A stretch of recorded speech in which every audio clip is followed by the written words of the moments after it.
పూరా లోకల్. నమస్తే, welcome to పూరా లోకల్.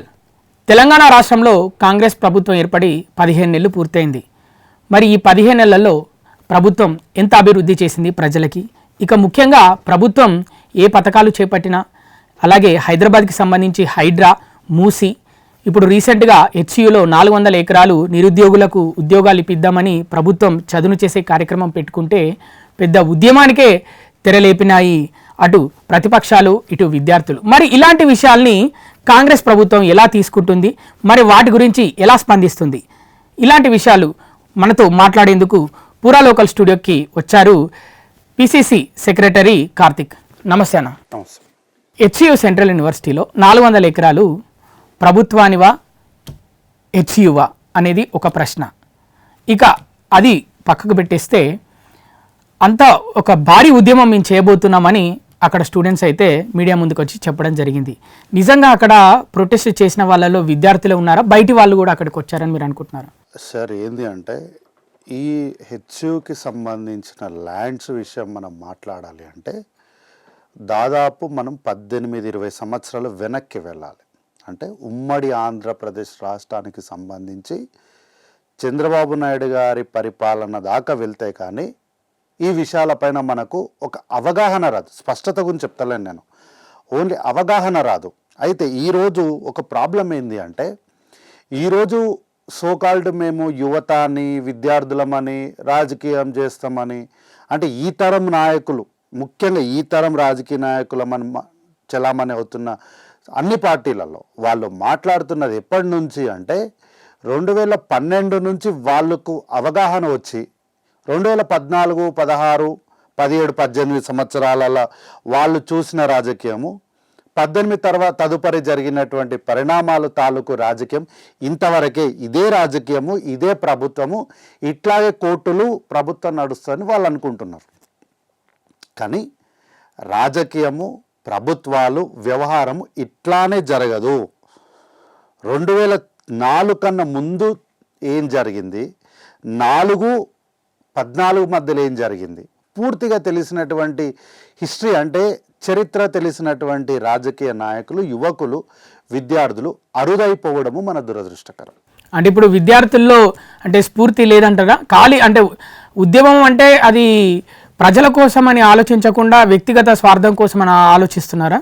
ఈరోజు ఉద్యమాలు అంటే ఎట్లయిపోయినాయంటే ప్రభుత్వాన్ని తిట్టాలి, ముఖ్యమంత్రిని తిట్టాలి, మీడియా ముందుకు వచ్చి ఇష్టానికి మన నోటికి అద్దు అదుపు లేకుండా ఈ మాట అనొచ్చా అనకూడదా అనే ఆలోచన లేకుండా ఒక రాష్ట్ర ముఖ్యమంత్రిని ఇష్టానికి అనేసేయాలి. ముఖ్యమంత్రి అనేది ఆ పదవి ఎంత పెద్దది, అవన్నీ ఏం లేదు. ముఖ్యమంత్రి దొంగ, లంగ, ఇష్టానికి మనం అనేసేయాలి. అదొక ఫ్యాషన్ అయిపోయింది.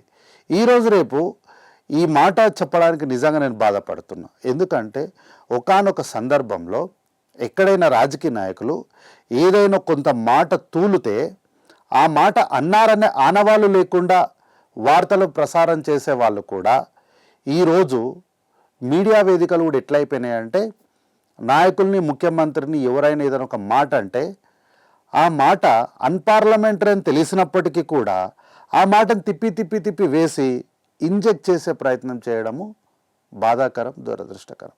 అయితే ఈరోజు ఉన్నటువంటి విద్యార్థులకి అవగాహన లేదు అని నేను చెప్పట్లేదు, ఉంది, కానీ పూర్తి స్థాయి అవగాహన లేదు. అంటే రాజకీయ నాయకుల చెప్పు చేతల్లో వాళ్ళు నలిగిపోతున్నారా, లేకపోతే ఏ విధంగా జరుగుతుంది మరి వాళ్ళది విద్యా వ్యవస్థ? ఇప్పుడు విద్యార్థులది ఈ హెచ్యుకి సంబంధించిన విషయాన్నే ప్రామాణికంగా చెప్తాను. నేను కొన్ని ఆధారాలతో మాట్లాడతాను నేను ఈరోజు.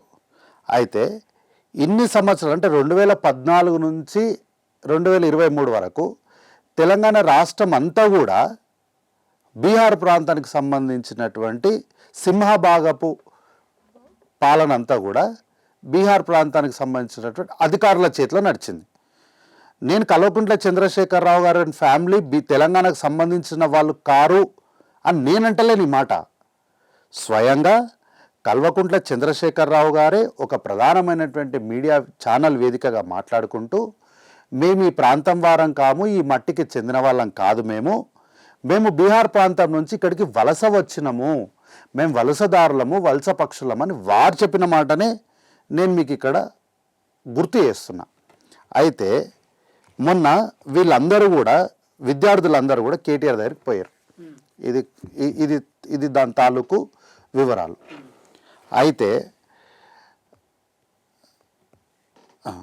అయితే ఈ అబ్బాయి ఉన్నాడు కదా ఇక్కడ, ఈ అబ్బాయి ఉన్నాడు కదా, ఈ అబ్బాయి జార్ఖండ్ రాష్ట్రానికి సంబంధించినటువంటి పిల్లగాడు.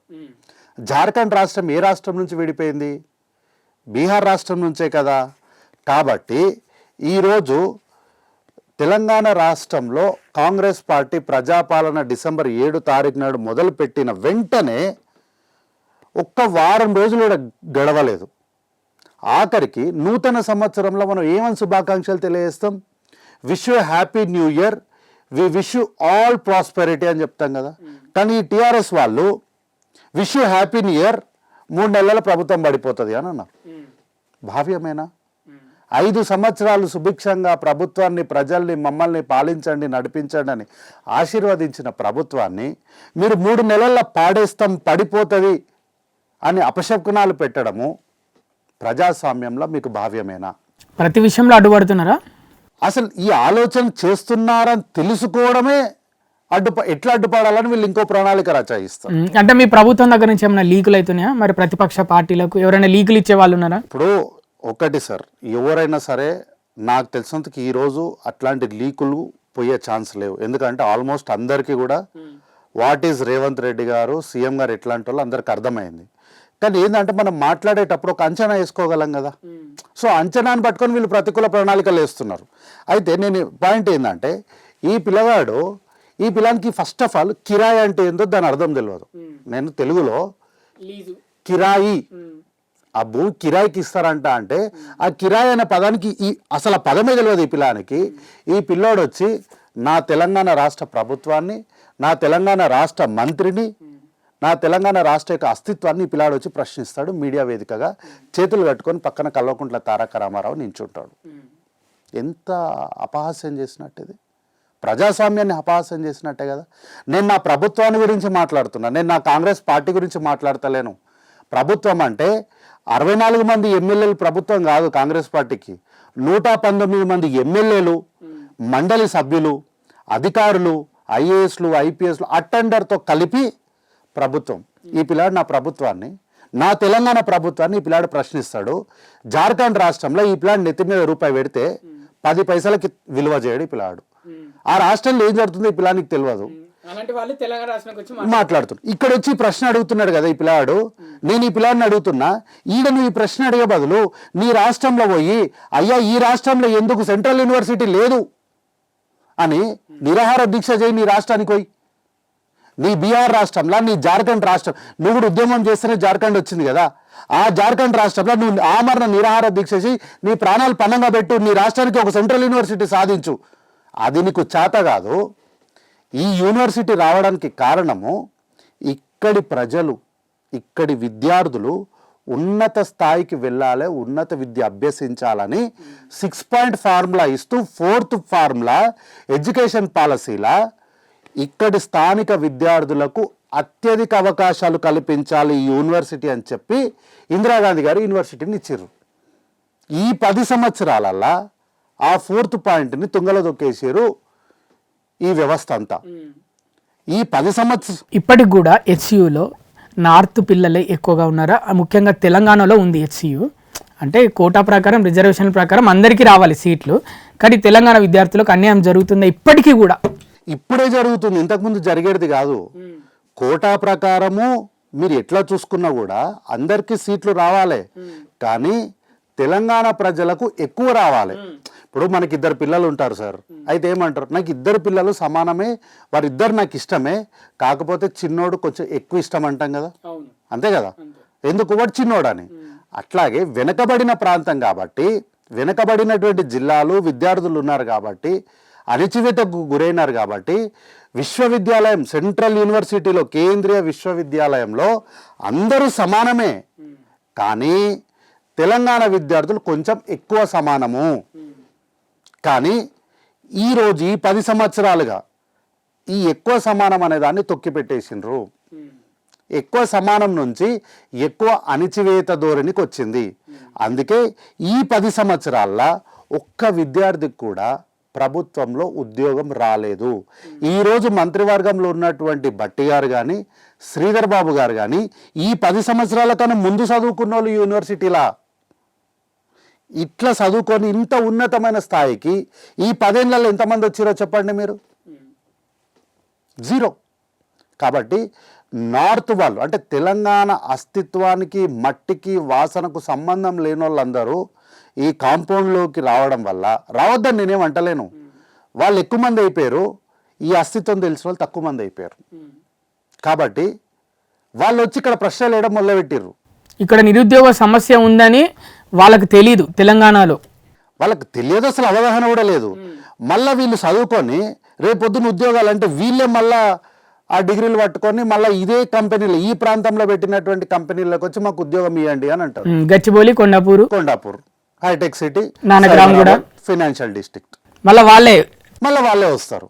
అంటే ఇక్కడ యూనివర్సిటీలో చదువుకోవడానికి మాకు ఇప్పుడు చదువుకుంటే ఉద్యోగాలు వస్తాయి అంటే ఇనిషియల్ స్టేజ్, ప్రాథమిక స్టేజ్లోనే, అంటే పురుడు అసలు పిండం ఏర్పడేటప్పుడే మీరు ఇక్కడ మమ్మల్ని తొక్కేసినప్పుడు ఇక మేము ఎప్పుడు వస్తాం ఉద్యోగాలకు? వస్తున్నాం మేము ఉద్యోగాలకు, కాదన్నది ఏం లేదు. ఏం ఉద్యోగాలకు వస్తున్నాం తెలుసా? చెప్రాసీలకు, క్యాబ్ డ్రైవర్లకు, హౌస్ కీపింగ్లకు, సెక్యూరిటీ గార్డులకు, జొమాటో, స్విగ్గీ, డెలివరీ, ఈ ఉద్యోగాలు మాకు వస్తున్నాయి. ఏం చేయమంటారు? అభివృద్ధి జరగొద్దు, చెట్లు నరకొద్దు. అంటే మా కాంగ్రెస్ పార్టీ మేము మనుషులం కాదా? మేము ఆక్సిజన్ తీసుకోమా? మేము ఏం తీసుకుంటాం? సోకాల్డ్ ఇవన్నీ ఎందుకు మాట్లాడతారు నాకు అర్థం కాలేదు. ఓకే, ఆక్సిజన్ గురించి మాట్లాడారు అంటే ఇప్పుడు పర్యావరణం టాపిక్ వద్దాము. చెప్పండి, పర్యావరణం హైదరాబాద్లో పర్యావరణం పరిరక్షింపబడుతుందా? గత కొన్ని సంవత్సరాలుగా ఎలా ఉంది? ఈ 10 రోజులలోనే డ్యామేజ్ జరిగిందా ఎక్కువ పర్యావరణానికి? పర్యావరణం గురించి మాట్లాడితే మీరు డ్యామేజ్ అన్నారు కదా సార్, చెప్తా. ఇప్పుడు ఈ సోకాల్డ్ చాలామంది మేము పర్యావరణవేత్తలము, ఇక రేపటి నుంచి ఆక్సిజన్ ఉండదు, మేము చచ్చిపోతాము, అసలు జింక పిల్లలు ఎట్లా బతుకుతాయి, పీకాక్స్ని మీరు చంపేస్తున్నారు, మీరంతా నరరూప రాక్షసులు, ఇవన్నీ కాంగ్రెస్ పార్టీని మాట్లాడుతున్నారు కదా. అయితే ఈరోజున్న రాజకీయ నాయకుల్లో అంటే ఎమ్మెల్యేలు నేను అనలే కానీ ఎమ్మెల్యేలు కూడా ఉన్నారు, కానీ వాళ్ళని అనడం మన భావ్యం కాదు. ఎందుకంటే వాళ్ళు ఎంతైనా ప్రజల చేత ఎన్నుకోబడినటువంటి వాళ్ళు కదా. మీడియా ముందుకెచ్చి దండం పెట్టి మేము చచ్చిపోతాము, నా బిడ్డ నేను భార్య అంతా ఉరేసుకొని చచ్చిపోతామంటే ఓట్లు వేస్తే గెలిచి వచ్చిన వాళ్ళు కదా, వాళ్ళని మనం ఏం అనకూడదు, వాళ్ళంతా మేధావులు, పెద్దోళ్ళు. ఈరోజుట్లా ఎంతమందికి శాసనసభల 0 అవర్ ఉంటుంది, క్వశ్చన్ అవర్ ఉంటుంది, పాయింట్ ఆఫ్ ఆర్డర్ ఉంటుంది, రూలింగ్ ఉంటుంది అని ఎంతమందికి తెలిసి ఇట్లాంటివి ఉంటాయని? చాలామందికి తెలియదు. ఎప్పుడో నారాయణ రెడ్డి గారు ఇచ్చిన రూలింగ్ మళ్ళీ ఇప్పుడు గడ్డం ప్రసాద్ కుమార్ గారు ఒక రూలింగ్ ఇచ్చారు. మీరు పర్యావరణం గురించి అన్నారు కాబట్టి నేను చెప్తా సార్. పర్యావరణం గురించి అన్నప్పుడు వీళ్ళు ఏం మాట్లాడతారు తెలుసా? సోకాల్డ్ వీళ్ళంతా పర్యావరణం గురించే మాట్లాడతారు కదా. అయితే మొన్న ప్రసాద్ కుమార్ గారు ఒక రూలింగ్ ఇచ్చారు. సభలో స్పీకర్ గడ్డం ప్రసాద్ ప్రస్తావించారు. గత ప్రభుత్వం విచ్చలవిడిగా ఈ మొక్కలను నాటింది. ప్రభుత్వానికి కోనా కార్పస్ అని చెప్పేసి ఒక చెట్టు ఉంది, అది మొక్కలు నాటిన రైతు. ఈ హరితహారము 10 సంవత్సరాల నుంచి 200 చిల్లర మొక్కలు కోట్ల మొక్కలు నాటినామని చెప్పిండ్రు.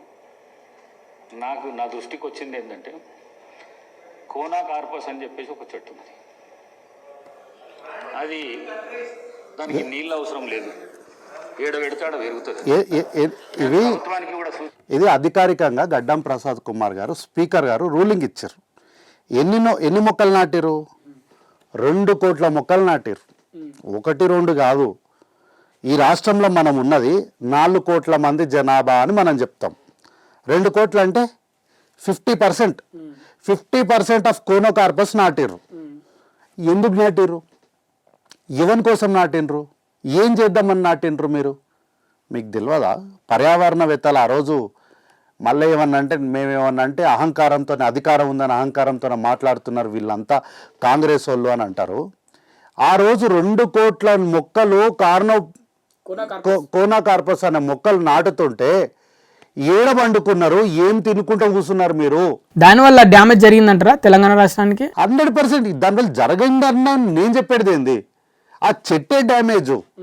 అన్ని చెట్లు కార్బన్ డైఆక్సైడ్ తీసుకొని ఆక్సిజన్ ఇస్తే ఇది కలవకుంట్ల కుటుంబం లాంటిది. ఆక్సిజన్ తీసుకొని కార్బన్ డైఆక్సైడ్ ఇస్తుంది. అంటే మీరు ఎట్లాంటి వాళ్ళో అట్లాంటి చెట్లే మీరు నాటకపోగా తెలంగాణ ప్రజలతో కూడా నాటిపించిండ్రు. ఈరోజు సెలబ్రిటీలు కూడా వచ్చి కాంగ్రెస్ పార్టీ గురించి మాట్లాడుతారు చాలామంది. నేను ఆ సెలబ్రిటీలని అడుగుతున్నా, ఈరోజు ఈ మొక్కలు నాటుతున్నప్పుడు మీరు అంత అమాయకంగా ఈ మొక్కలు నాటినరా? అంటే ఒక మొక్క నాటేటప్పుడు ఆ మొక్క గురించి పరిశోధన చేయాల్సిన ఆవశ్యకత ఉందంటారా? మినిమం కామన్ సెన్స్ కదా. నువ్వు ఫోటో దిగినావు, నువ్వు ఫేస్బుక్లో పెట్టినావు, ఇన్స్టాగ్రామ్లో పెట్టినావు, సోషల్ మీడియాలో లైక్స్ వచ్చినాయి, నీ బతుకంతా సోషల్ మీడియాలో పెట్టేసినావు. ఆ రోజు కనీసం అది ఏం చెట్టో కూడా తెలుసుకోవా? ఆ చెట్టు వల్ల ఏమవుతుందో కూడా తెలుసుకోవా? అది పండ్ల చెట్ట పూల చెట్ట అని అయితే తెలుసుకోవాలి కదా. భూగర్భ జలాలకి ఏమైనా ఇంకిపోయే ప్రమాదం? చెట్టు వల్ల భూగర్భ జలాలు ఇంకిపోతాయి, carbon dioxide rate of carbon dioxide పెరిగిపోతుంది, ఆక్సిజన్ రేట్ తగ్గిపోతుంది. దీనిపైన ఇంకా మళ్ళా ఏమన్నా అంటే రేవంత్ రెడ్డి గారు తొండలు గుడ్లు పెట్టాలని బూతులు మాట్లాడినారంటే నేను సరే అట్లేమన్నాను, నేను చాలా ప్రొఫెషనల్గా చెప్తా.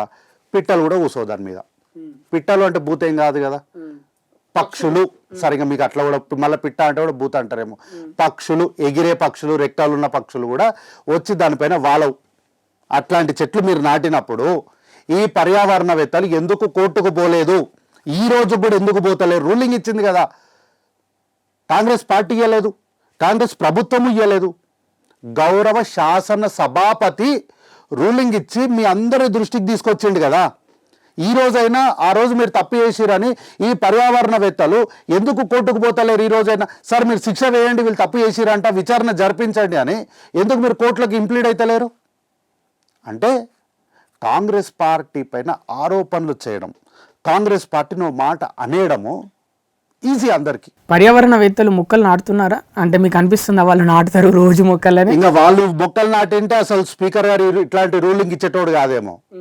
వాళ్ళు నాటలేదు కాబట్టి ఎవరో దీనికి ముందు వెనుక తెలియని వాళ్ళు వచ్చి కోటి వృక్షోజము ఇక అది ఇది అని హిస్టరీల కోసం రికార్డుల కోసం చేసిరు కాబట్టి స్పీకర్ గారు ఇట్లాంటి రూలింగ్ ఇవ్వాల్సి వచ్చింది.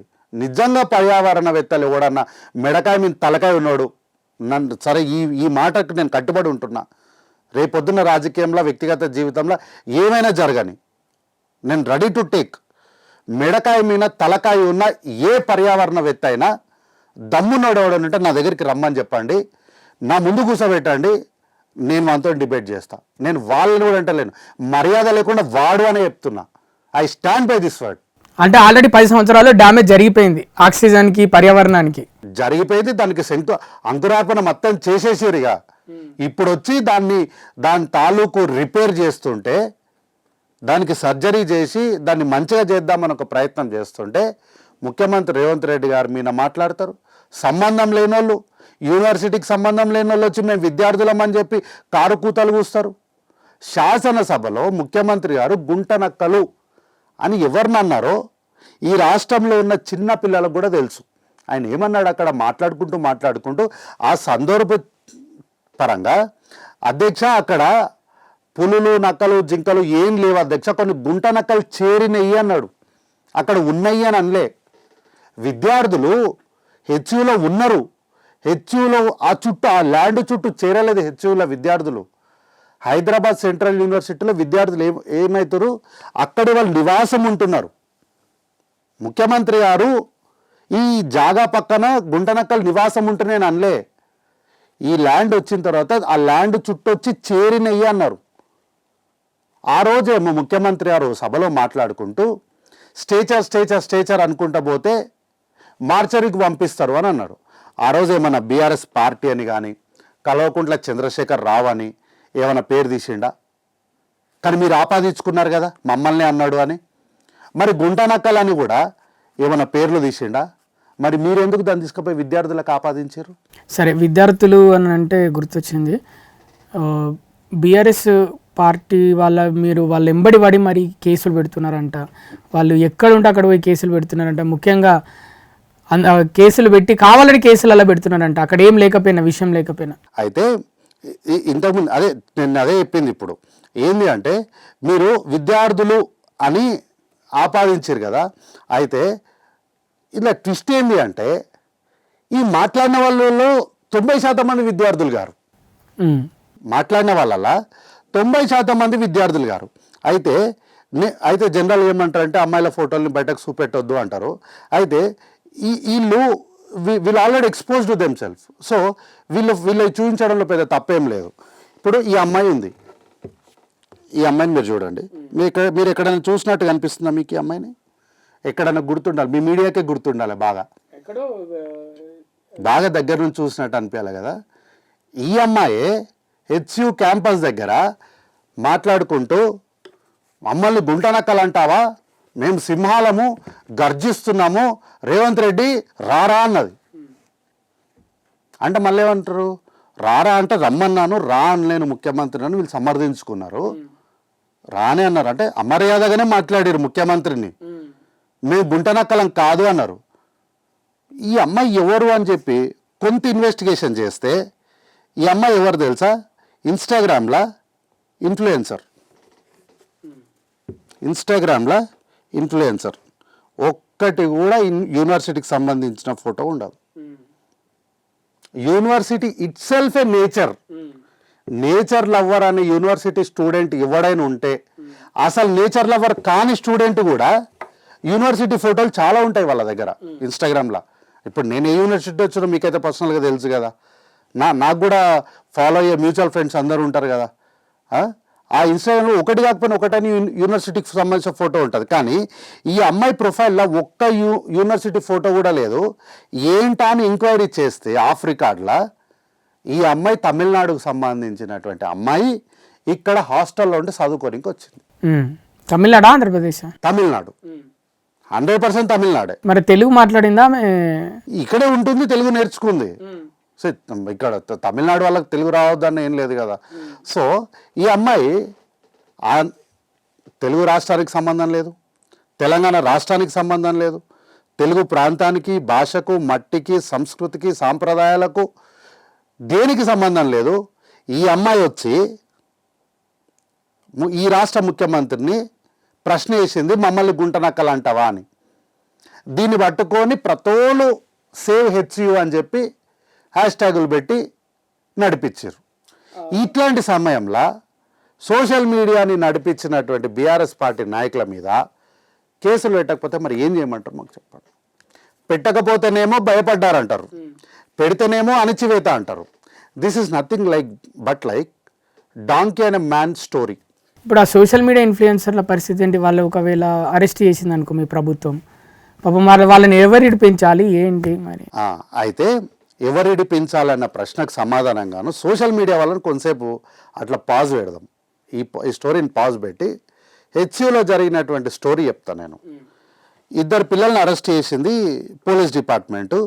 అరెస్ట్ చేసి న్యాయబద్ధంగా, ధర్మబద్ధంగా, రాజ్యాంగబద్ధంగా, ప్రజాస్వామ్యయుతంగా వాళ్ళు మేము కోర్టులో హాజరుపరుస్తున్నాం.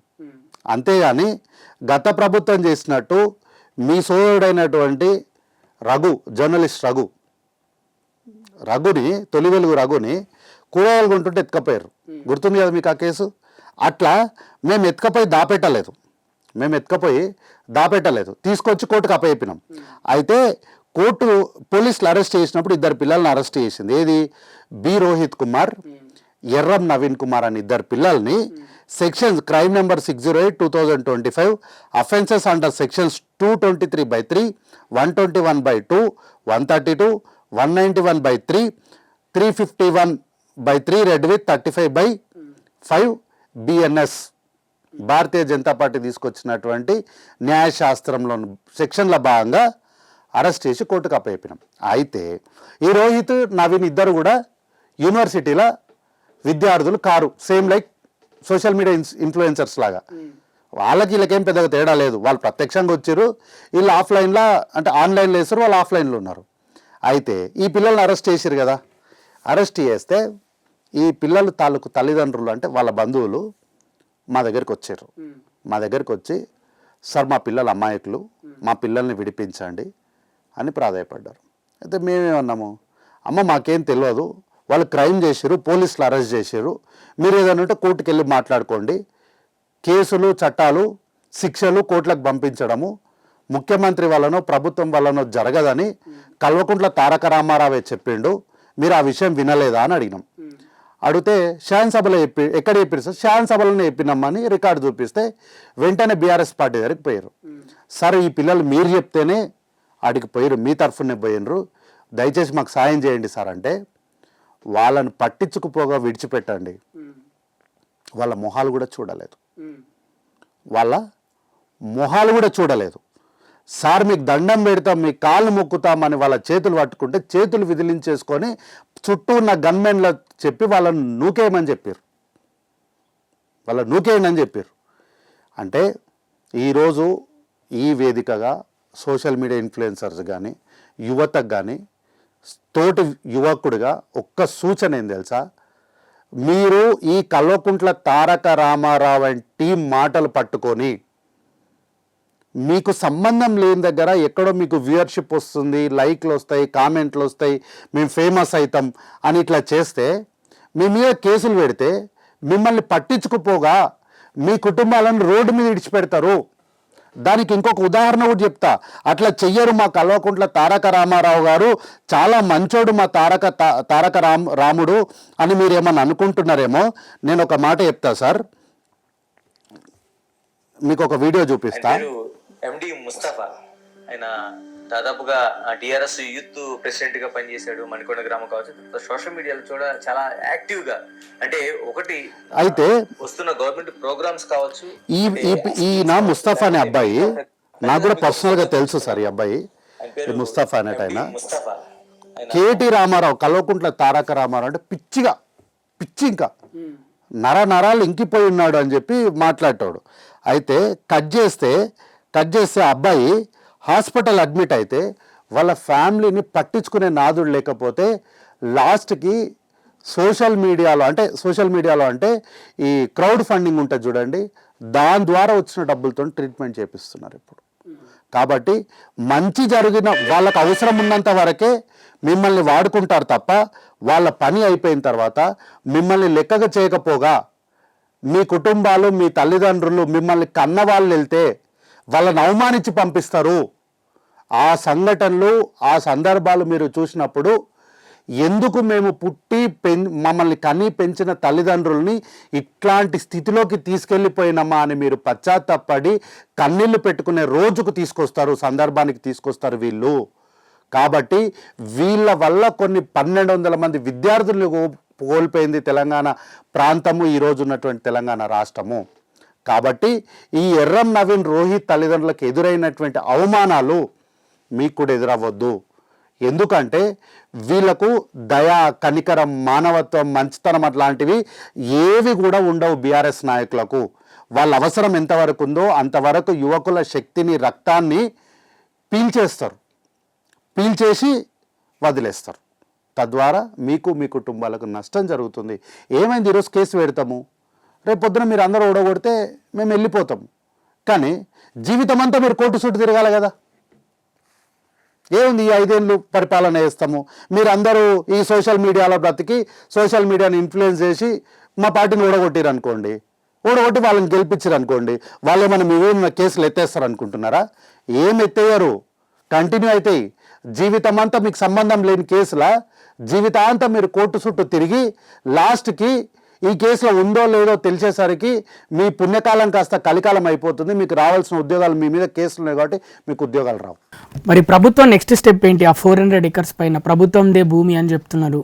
మరి అది అసలు ఏ విధంగా డెవలప్మెంట్ చేయబోతున్నారు, ఏంటి యాక్షన్ అంటున్నారు, అసలు ఏం జరగబోతుంది? ఆ 400 acresలో అసలు చదువు మళ్ళీ స్టార్ట్ అవుతుందా లేకపోతే అక్కడితో ఆగిపోతుందా? అయితే చదువును రియల్ ఎస్టేట్ అన్నారు కాబట్టి ఈ రియల్ ఎస్టేటు ఆక్షను అమ్మేస్తారు అనేది కూడా ఎక్కువ ఇన్స్టాగ్రామ్లో జరుగుతుంది. అయితే ప్రభుత్వం ఎప్పుడు కూడా ఇన్స్టాగ్రామ్లో ఉండదు సార్. ఎక్కడ ఉంటుంది మరి? ప్రభుత్వము ప్రజల మధ్యలో ఉంటుంది. ప్రభుత్వ నిర్ణయాలు సచివాలయంలో తీసుకుంటారు, సెక్రటేరియట్లో తీసుకుంటారు, ఇన్స్టాగ్రామ్లో తీసుకోరు. దీనికి సంబంధించిన నిర్ణయాలు ఆక్షన్, అమ్మేస్తారు, లీజ్, ఇవన్నీ కూడా ఇన్స్టాగ్రామ్లో చేయరు, సచివాలయంలో చేస్తారు. అది ప్రభుత్వ కార్యాలయం. దీని పాలన ఇన్స్టాగ్రామ్లో ఉండదు, ప్రజల మధ్యలో ఉంటుంది పాలన. ఊళ్ళల్లో ఉంటుందా? ఊళ్ళల్లో గ్రామాల అంటే మండలాల్లో, వాడలల్లో, ప్రజల మధ్యలో, మనుషుల మధ్యలో ఉంటుంది. ఇట్లా సోషల్ మీడియాల ఆధారితంగా మీరు పనిచేయడమో నమ్మడమో పడితే జీవితాంతము నిరుద్యోగులుగా, రోజువారీ కూలీలుగా మిలిగిపోతారు. ఎందుకంటే ఒక ఆఫీస్ ఉంటుంది సార్, మీడియాలో బాగా సర్క్యులేట్ అయిన వీడియోనే. మొత్తం ఆఫీస్లో ఒక 100 కంప్యూటర్లు 1000 కంప్యూటర్లు ఉంటాయి. కంప్యూటర్లు మొత్తంలో కేటీఆర్ బొమ్మనే ఉంటుంది. మరి మనం ఆర్డర్స్ ఇచ్చిరేమో నాకు తెలియదు. ఆ స్క్రీన్ మీద కేటీఆర్ బొమ్మ లేకపోతే మిమ్మల్ని ఉద్యోగాలకు వెళ్ళి తీసేస్తామన్నారో లేకపోతే జీతం ఇవ్వమన్నారో మాకు తెలియదు. ఏ స్క్రీన్ చూసినా ఆయన బొమ్మనే ఉంటుంది, కల్వకుంట్ల తారక రామారావు. అవశ్యం వాళ్ళ ఆఫీస్ కాబట్టి ఆయన ఫోటో పెట్టుకోవడంలో మనం ఏం తప్పు పట్టలేము. కాకపోతే నిర్ణయాలు ప్రజల ద్వారా, ప్రజల మధ్యలో, ప్రజలలో వీరందరి తరఫున సచివాలయంలో తీసుకుంటారు కానీ ఇన్స్టాగ్రామ్లో తీసుకోరు. అయితే ఎక్కడ కూడా ప్రభుత్వము ఇప్పటి వరకు ఆ 400 ఎకరాల్లో మీరు ఎకరాలు గజాలు అంటున్నారు, నేను ఇంచే అంటున్నా, ఇంచు భూమిని అమ్ముతామని ఎక్కడ చెప్పలే. ముఖ్యమంత్రి గారు మాట్లాడుకుంటూ సభలు ఏమన్నారు, ఇక్కడ కాంక్రీట్ డెవలప్మెంట్ చేస్తాము అని అన్నారు, ఇన్ఫ్రాస్ట్రక్చర్ డెవలప్ చేస్తాము అని అన్నారు. అయితే ఎవరు చేస్తారు ఇది? రెవెన్యూ డిపార్ట్మెంట్ చేస్తుందా, ఏ డిపార్ట్మెంట్ చేస్తుంది అన్నప్పుడు టీజీఐఏసీకి ఇస్తాము అని అన్నారు. టీజీఐసీ అంటే ఏంది? Industrial corporation. అయితే ఈ 10 సంవత్సరాల్లో కల్వకుంట్ల చంద్రశేఖరరావు గారు ఇండస్ట్రియల్ కార్పొరేషన్ అంటే దేనిలాగా తయారు చేసింది తెలుసా సార్? అదొక రియల్ ఎస్టేట్కి సంబంధించినటువంటి బ్రోకర్ ఆఫీస్ లాగా తయారు చేసిండు. బ్రోకర్ ఆఫీస్ లాగా, మీడియేటర్ కాదు, బ్రోకర్ ఆఫీస్ లాగా తయారు చేసిండు. గతంలో వాళ్ళకు ఉన్నటువంటి చరిత్రలు తెలుసు కదా, ఏం చేసారు వాళ్ళందరూ, ఏం పనులు చేసారో తెలుసు కదా. సో ఆ తాలూకు బుద్ధులు ఉన్నటువంటి వాళ్ళు ఈ టీజీఐఎస్ని బ్రోకర్ ఆఫీస్ చేసారు. కానీ రేవంత్ రెడ్డి గారు బ్రోకర్ ఆఫీస్ చేయాలనుకోలే, దాన్ని స్టాండర్డైజ్ ఇన్వెస్ట్మెంట్ అండ్ డెవలప్మెంట్ ఆఫీస్గా దాన్ని మళ్ళా స్ట్రీమ్లైన్లకు తేవాలని ఆలోచన చేశారు. ఈరోజు రేవంత్ రెడ్డి గారిని ఏమంటారు? ముఖ్యమంత్రి గారిని ఆయన రియల్ ఎస్టేట్ వ్యాపారి, రియల్ ఎస్టేట్ ఏజెంట్ కాబట్టి అంత రియల్ ఎస్టేటే చేస్తున్నాడు, అమ్ముకుంటుండు, మొత్తం అమ్మకని భూములను అమ్మక తింటుండు అని అంటారు. సరే 15 నెలలుగా ఖాళీగా ఉన్నటువంటి విభాగం ఎవరు అని అంటే రియల్ ఎస్టేట్ విభాగం. రియల్ ఎస్టేట్ కదా, మేము ప్రభుత్వం వచ్చినప్పటి నుంచి మేము ఖాళీగా ఉన్నాము. సాక్షాత్తు శాసనసభలనే కదా మల్లారెడ్డి గారు అధ్యక్ష మొత్తం భూములన్నీ కోల్పోయిన, మొత్తం రిలేషన్ పడిపోయింది అధ్యక్ష అని దండం పెట్టి చెప్పింది. ఇప్పుడు ఎవరు రియల్ ఎస్టేట్ ఏజెంటు, ఎవరు భూములు అమ్ముక తింటున్నది? ముఖ్యమంత్రి గారు ఆ 400 ఎకరాల్లో మొత్తం 400 ఎకరాలు మొత్తం చేసేస్తామని చెప్పలే, ఇక్కడ చెప్పిండు అట్లా. 400 ఎకరాల్లో అంటే ఆ ఎకరం మొత్తంలో ఒక 100 ఎకరాలు, 150 ఎకరాలు, 200 ఎకరాలు ఇన్ఫ్రాస్ట్రక్చర్ డెవలప్ చేసి దాని చుట్టూ మంచిగా పార్క్ చేసి చెట్లు పెట్టి దాని ఒక మంచి ఐటీ కారిడార్ లాగా చేయడం వల్ల ఫినాన్షియల్ డిస్ట్రిక్ట్ దగ్గరనే ఉంటుంది. ఇన్ఫోసిస్, విప్రో, అమెరికన్ కాన్సల్ట్ ఇట్లాంటివన్నీ దగ్గర ఉన్నాయి కాబట్టి రాష్ట్రానికి ఆదాయం రావడం చాలా ఈజీ. సరే ఎవరైనా సరే కొంచెం ఆలోచన ఉన్నటువంటి వాళ్ళు ఎవరైనా సరే డెవలప్ ఉన్న దగ్గరనే ఉందామని చూస్తారు తప్ప మనం డెవలప్ చేసుకొని ఉందామని చూస్తారా? ఎక్కడైతే ఇమీడియట్గా మనకు రిసోర్స్ ఉంటుంది, ఇమీడియట్గా లాభాలు వస్తాయి, అక్కడే చేసేది. సో ఫినాన్షియల్ డిస్ట్రిక్ట్ దగ్గర ఉంది, దానివల్ల ఇక్కడ ఐటీ సెక్టర్ బాగా డెవలప్ అవుతుంది. మళ్ళీ తీసుకుపోయి ఐసోలేటెడ్ ఏరియాలు ఎందుకు పెట్టాలి కంపెనీస్ అన్ని? ఇన్ఫ్రాస్ట్రక్చర్ వల్ల అంటే కంపెనీలు వస్తాయి, అంటే ఉద్యోగాలు వస్తాయి అంటారు. మరి ఆ ఉద్యోగాలు ఎవరికి వస్తాయి? అంటే ఎప్పటి లెక్కనే మళ్ళీ గచ్చిబౌలి, నానక్రామ్ కూడా, మాదాపూర్ అంటే నార్త్ వాళ్ళకు ఉద్యోగాలు ఇస్తారా లేకపోతే ఎవరికి వస్తాయి ఉద్యోగాలు? అదే సార్, అదే ఇప్పుడు ఇంతకుముందు మనం చర్చ మొదట్లో విశ్వవిద్యాలయం ఇట్లాంటి విశ్వవిద్యాలయంలో తెలంగాణ ప్రాంతానికి సంబంధించిన ఎక్కువ మంది విద్యార్థులు రావాలనే విద్యకు సంబంధించినటువంటి చాలా సంస్కరణలు తీసుకురావాలన్నటువంటి ఉద్దేశంతో 10 సంవత్సరాలు విధ్వంసమైనటువంటి విద్యను మళ్ళా గాడిలో పెట్టడానికే మా ప్రభుత్వం వచ్చిన తర్వాత విద్యా కమిషన్ ఏర్పాటు చేసినాం సార్. 10 సంవత్సరాలు ఎప్పుడన్నా మీరు విద్యా కమిషన్ అన్న మాట విన్నారా?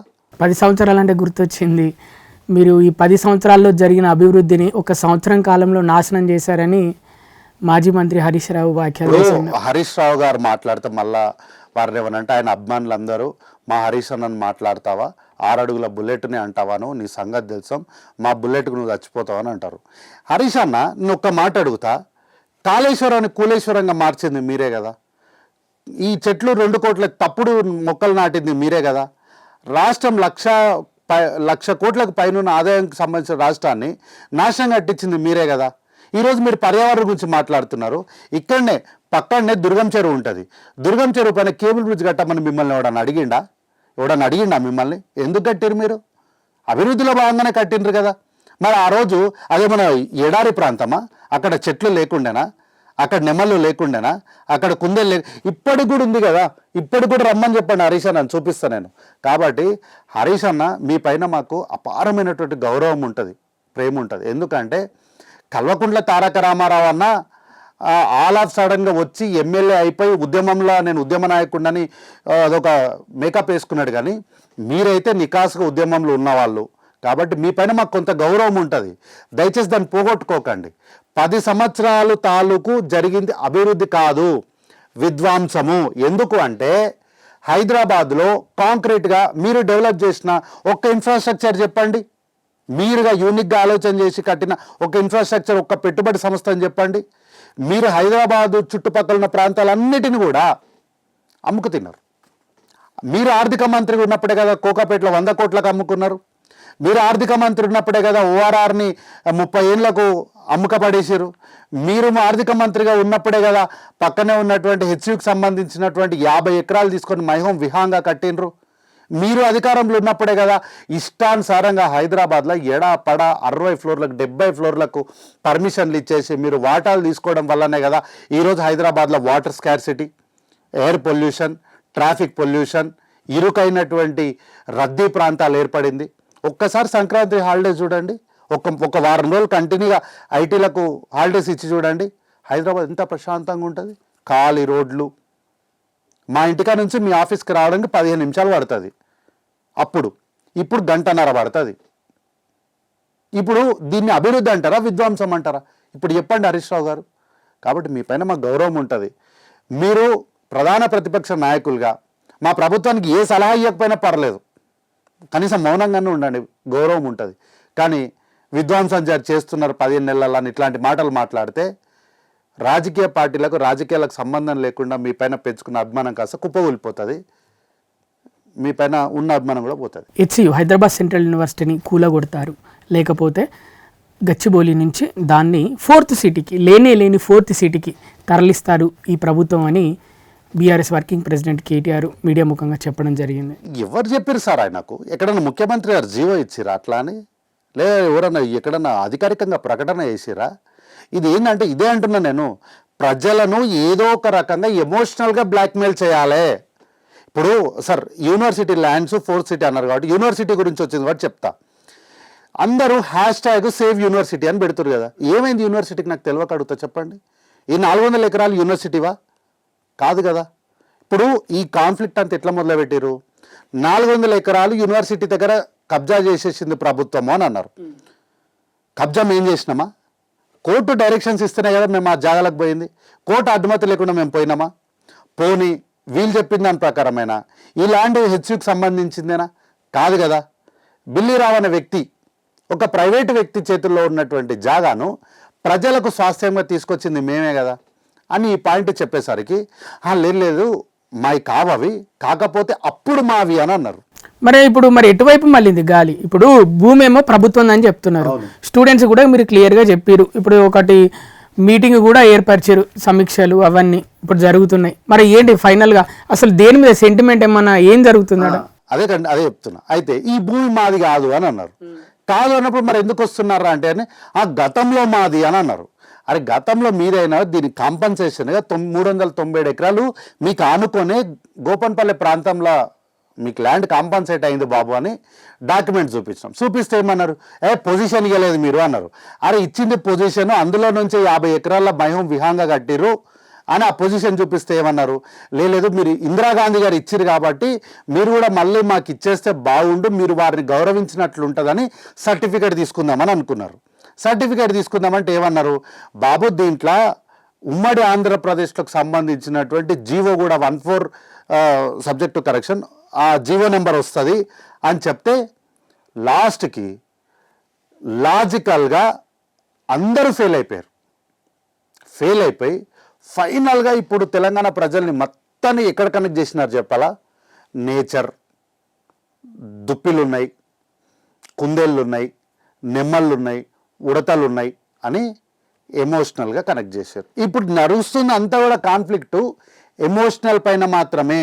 స్టూడెంట్స్ భవిష్యత్తు మీద కాదు, వాళ్ళ చదువుల మీద కాదు, ఏమి కాదు, అభివృద్ధి లేదు, ప్రజల గురించి కాదా, ప్రజలు లేరు, అభివృద్ధి లేదు, రాష్ట్రానికి ఆర్థికం లేదు, పైసలు లేవు, ఏం లేదు, ఉద్యోగాలు లేవు, ఏం లేవు, ఉద్యోగాలు వద్దు, ఏమొద్దు, మాకు దుప్పిలు దుప్పిలు కావాలి, నెమళ్ళు కావాలి. ఇంకా దీని మీద నడుస్తుంది ఇప్పుడు అంటే కాన్ఫ్లిక్ట్. ఇంతకుముందు గతంలో నెమళ్ళు దుప్పిలు చచ్చిపోయినప్పుడు మరి ఎవరు మాట్లాడలేదా? ఇప్పుడే మాట్లాడుతున్నారు. ఇంతకుముందు మెడకాయ మీద మళ్ళీ చెప్తున్నా, I stand by this word, మెడకాయ మీద తలకాయ ఉన్న పర్యావరణవేత్త ఎవడో రమ్మని చెప్పండి. ఆ రోజు మైహోం విహాంగా కట్టినప్పుడు ఆ రోజు మీకు దుప్పులు కనిపించలేదా, లేళ్లు కనిపించలేదా, ఈ ఉడతలు కనిపించలేదా, నెమ్మళ్ళు కనిపించలేదా? ఎందుకు సార్ ఇంత హైదరాబాద్లో మనం రోడ్డు మీద పోతుంటే ఉడతలు కనిపిస్తాయి, కనిపించవా? ఉడతలు కనిపిస్తాయి. మరి ఏం చేద్దాం? మరి ఇండ్లు ఇవన్నీ తీసేసి మళ్ళీ అడవిని చేద్దాం రండి. మళ్ళీ మేము డిఫారెస్టేషన్ చేస్తలేంరా నాయన అంటే కూడా మళ్ళీ మీరు చేస్తున్నారు అంటారు. మీరు కట్టిన ఇల్లు ఏడుందిరా అంటే అది మొత్తం తీయలేదు కదా అని ఒక స్నేహితురాలు నాతో మాట్లాడుతుండే ఈరోజు పొద్దున.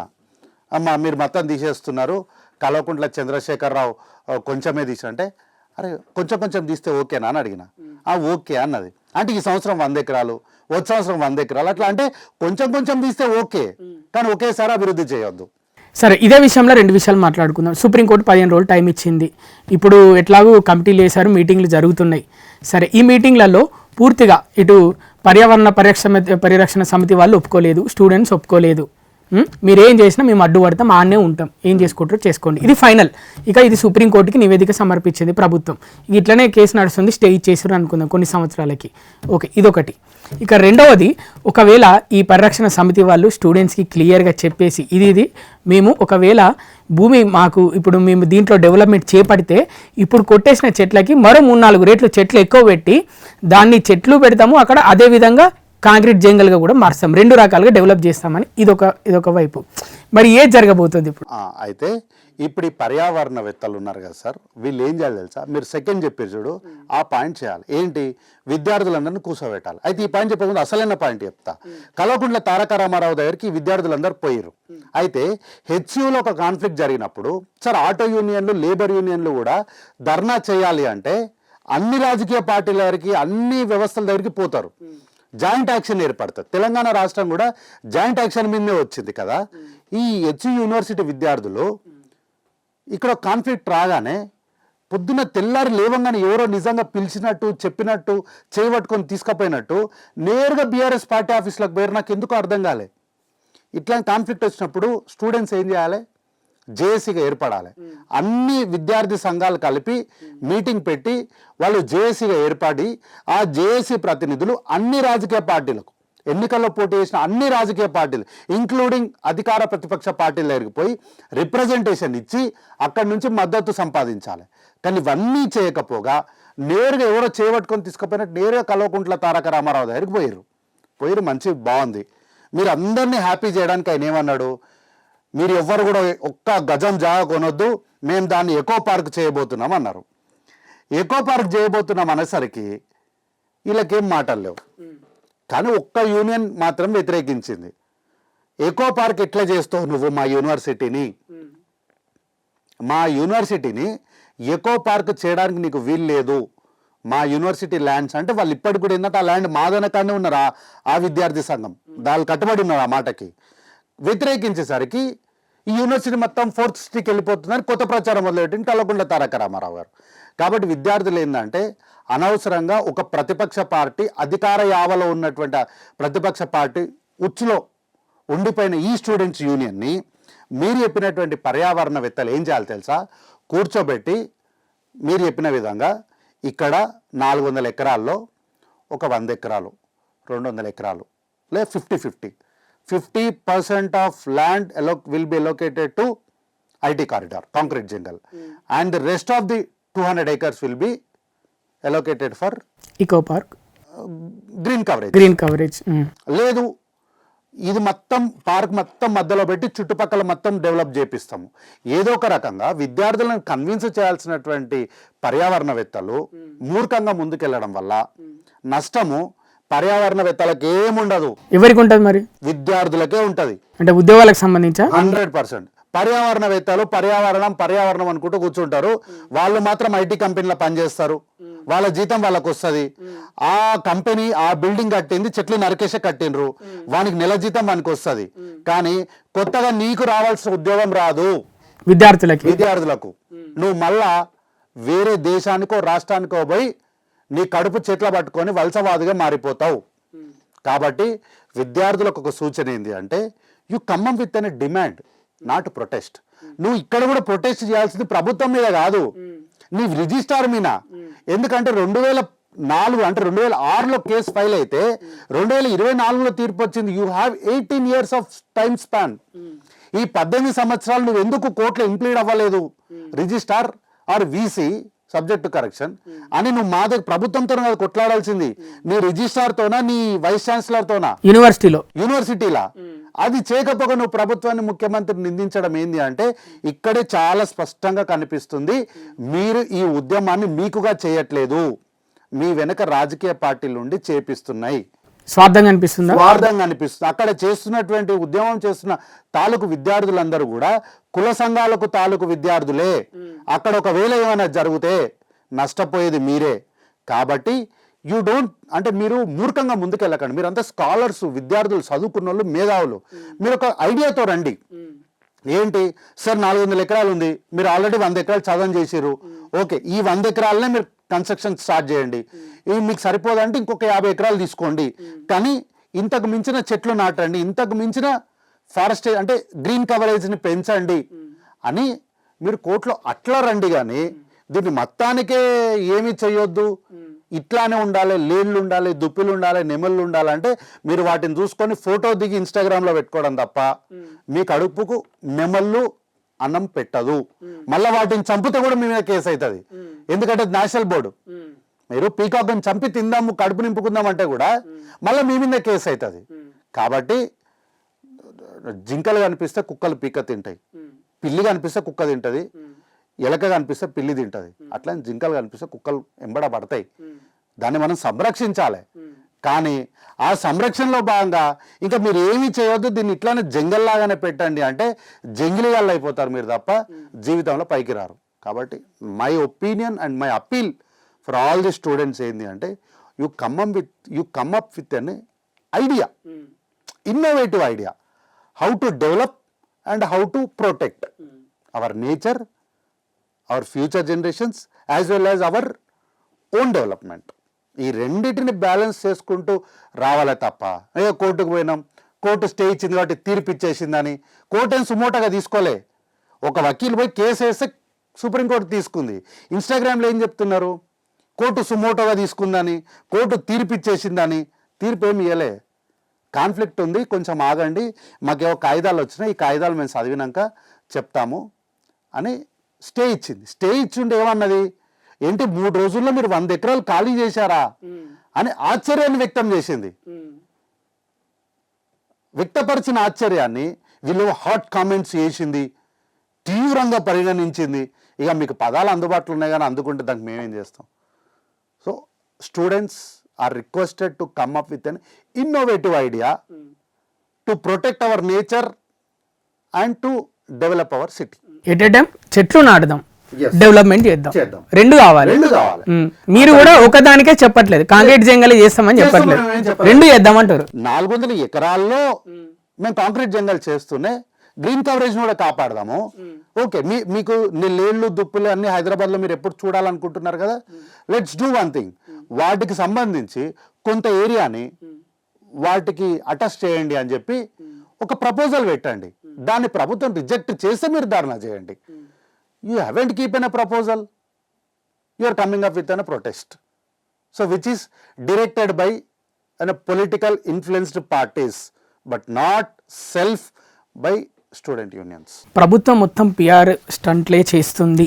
మొత్తం అంటే ఏది ప్రభుత్వ పథకం ఏది ప్రవేశపెట్టినా, ఇప్పుడు సన్నబియ్యానికి సంబంధించి లబ్ధిదారుని ఇంటికి వెళ్ళి ముఖ్యమంత్రి మిగతా మంత్రులు అందరూ కూర్చొని భోజనం చేయడం, అవి ఫోటోలు వీడియోలు బయటికి రావడం, వైరల్ అవ్వడం, ఇదంతా పిఆర్ స్టంట్లు అని ప్రతిపక్షాలు అయితే పెద్ద ఎత్తున విమర్శలు చేస్తున్నాయి.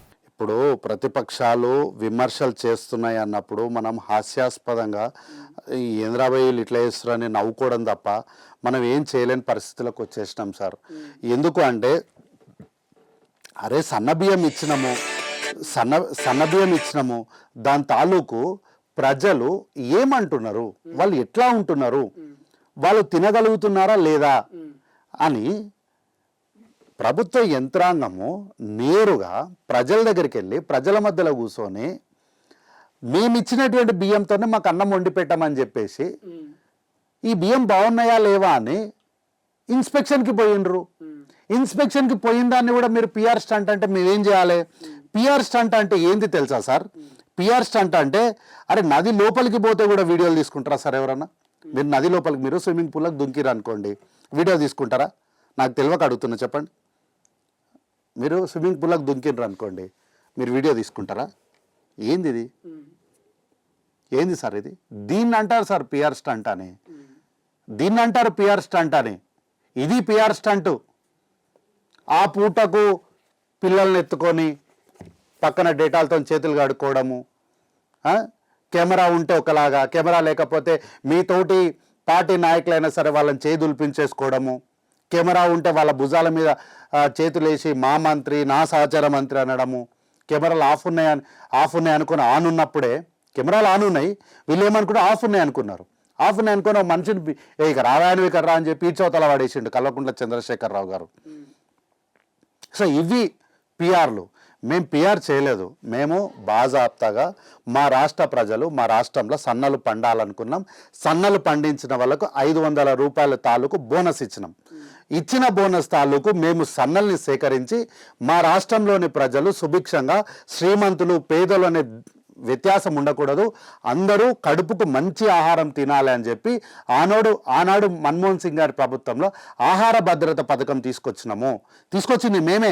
ఈరోజు నరేంద్ర మోడీ గారు ఏందో నేను బియ్యం ఇస్తున్నా, నువ్వేడికెళ్ళి ఇస్తున్నా బియ్యము. నేషనల్ ఫుడ్ సెక్యూరిటీ ఆహార భద్రత చట్టం మేము తీసుకొచ్చినాం కాబట్టి తప్పించుకోలేక తానొప్పక తను ఒప్పక అన్నట్లు నువ్వు ఆ బియ్యం ఇస్తున్నావు, లేకపోతే ఎప్పుడో కట్ చేస్తావు నువ్వు.